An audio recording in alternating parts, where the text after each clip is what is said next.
आपको सीधे लिए चलते हैं रामपुर, जहां अखिलेश यादव एक जनसभा को संबोधित कर रहे हैं। उपस्थित बड़ी संख्या में हमारे आदरणीय बुजुर्ग, माताएं, बहनें, नौजवान साथी, पत्रकार बंधु, मैं सबसे पहले आप सबका बहुत बहुत धन्यवाद और आभार प्रकट करूंगा। और मैं मंच से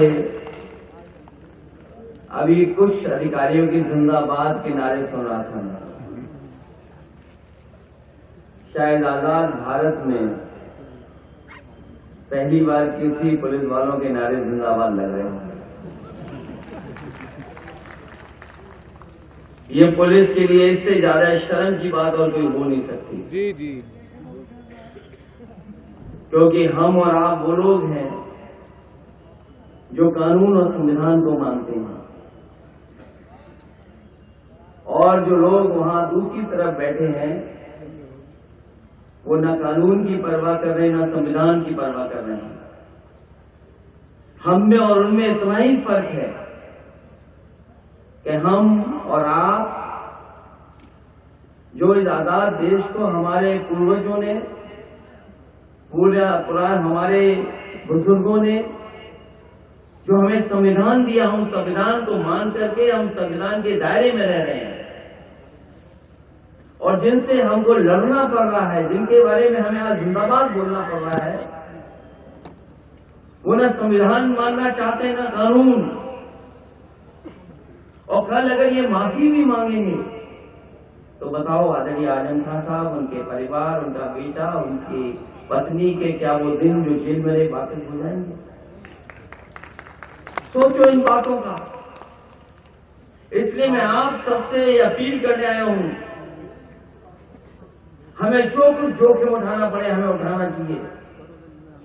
ये बोर्ड की ताकत से आए हैं और बोर्ड की ताकत से ही बाहर जाएंगे। हमारे आपके पास कोई दूसरा रास्ता नहीं है। हमने आपने कई चुनाव देखे हैं, ये पहला चुनाव नहीं देख रहे हम और आप। इससे पहले हम लोगों ने पंचायत के चुनाव में लुटता हुआ देखा। पंचायत के चुनाव में जो लोग जीते वो हार गए, जिन्हें जनता ने हराया वो कुर्सी पे बैठ गए। आप हम लोग अभी कुछ दिन पहले चुनाव लड़े थे। ये पहली बार लोकतंत्र में ऐसी तस्वीर नजर आ रही है कि जिसके साथ जनता खड़ी थी वो चुनाव हार गए, और जिनकी रैलियों में, सभाओं में कुर्सी खाली थी, उन सत्ता में बैठ गए आकर। ये जो पिछला चुनाव हुआ, ये जनता हमारी आपकी सरकार बनाने के लिए वोट दे रही थी। सरकार हमारी आपकी छिन गई। हमारी आपकी सरकार होती तो शायद हमको आपको ऐसे दिन नहीं देखने पड़ते। मैं अभी भीड़ में अपने सिख भाई तेजिंदर बिर्ड को देख रहा हूं। मैं आपको लखीमपुर की कहानी याद होगी। किसान अपने हक और सम्मान को लेकर के आंदोलन कर रहे थे। पीछे से भारतीय जनता पार्टी के कार्यकर्ता और उनके समर्थक लोग लेकर गाड़ी लेकर के आए और रौंद दिया। उसमें सबसे पहले टक्कर अगर किसी को लगी तो किसान को लगी, और तेजिंदर बिर्ड को लगी और उनकी जान बच गई। जाने गई उसमें, हमने और आपने देखा। इन्हीं के लोगों ने जो किसान का हक मार रहे थे उनकी जान ले ली उन्होंने। और आपको याद होगा, हम सिख भाइयों को और किसान भाइयों को बधाई देंगे। उनकी ताकत एक थी, एकजुट हो गए। और जैसे ही सरकार को पता लगा कि एक हैं और एक होकर के वोट डाल देंगे तो इनकी सरकार चली जाएगी, तो आपको पता होगा रातों रात देश के प्रधानमंत्री माफी मांगने आ रहे थे। देश से माफी मांगी, किसानों से माफी मांगी, वो काले कानून वापस हो गए। ये कोई एक विधानसभा का चुनाव नहीं है। आपको हमको कोई ये कह सकता है कि एक विधानसभा का चुनाव है। मैं आपसे कह के जा रहा हूं, आप ये चुनाव जिताइए और 24 से पहले के बाद आप देख लेना उत्तर प्रदेश में भारतीय जनता पार्टी की सरकार नहीं बचेगी। अखिलेश यादव, समाजवादी पार्टी, चंद्रशेखर आजाद। ये जो 2 डिप्टी सीएम घूम रहे हैं, आपने देखा होगा जगह जगह आ रहे हैं, वो कहते हैं हम लोग माफिया हैं, हम लोग अपराधी कहते हैं। वो दोनों इस चक्कर में कि कब मुख्यमंत्री बन जाए। मैंने पहले भी ऑफर दिया, मैं आदरणीय आजम खान साहब से कहता हूं कि रामपुर से भी ऑफर देके जा रहा हूं मैं, लाओ अपने 100 विधायक, हम 100 विधायक आपके साथ तैयार है, सरकार बना लो और मुख्यमंत्री बन जाओ। क्या डिप्टी सीएम बने घूम रहे हो? डिप्टी सीएम ने क्या रखा है बताओ? जो अपने विभाग के एक सीएमओ डॉक्टर का ट्रांसफर न कर पाए, वो डिप्टी सीएम है। एक दूसरे डिप्टी सीएम है, उनका विभाग बदल दिया और जिस विभाग में वो मंत्री बने उस विभाग का बजट ही नहीं है। हम तो उन्हें ऑफर देने आए हैं,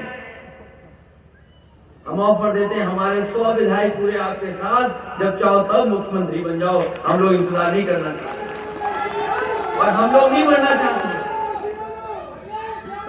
जहां तक सवाल चुनाव का है, ये डरा क्यों है आपको? क्योंकि वोट आपका जा रहा है।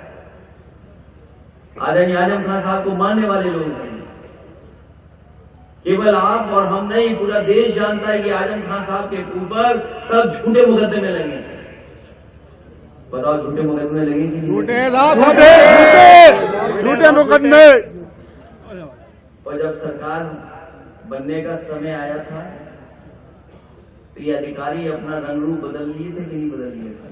कलर बदल गया, बोर्डों पर पेंट हो गया था। ये तो हमारी आपकी सरकार नहीं बनी, इसलिए पुलिस खड़ी है। मैंने उस समय भी कहा था टेंट में जब ये खड़े हुए लोग थे, सबसे जल्दी बदलने वाले यही लोग हैं। और हमने उस समय देखा है बदलते हुए। समय से बड़ा बलवान कोई नहीं है। ये जो लोग अन्याय कर रहे हैं, मैं उन्हें कहना चाहता हूं, जो सत्ता में मुख्यमंत्री हैं, उनकी फाइल मेरे सामने आई थी और फाइल में कहा गया था कि इनके ऊपर केस रजिस्टर हो, कार्रवाई हो। हम लोग समाजवादी लोग हैं, कभी नफरत और एक दूसरे को परेशान करने वाली राजनीति नहीं करते। हम लोगों ने फाइल ही वापस कर दी थी। और ये बात अगर गलत है, अधिकारियों से पूछ लें सरकार के लोग। अब हम लोगों को इतना मजबूत मत बनाओ, इतना कठोर मत बनाओ कि अगर हम लोग सरकार में आ जाएं तो आपके खिलाफ भी वही कार्रवाई करें जो आज कार्रवाई नहीं हुई। इसलिए मैं आखिरी में नहीं कहना चाहता हूं, ये रामपुर का चुनाव नहीं है, इस सरकार को हिलाने का चुनाव है और आदरणीय आजम साहब के साथ जो अन्याय हुआ उसका चुनाव है।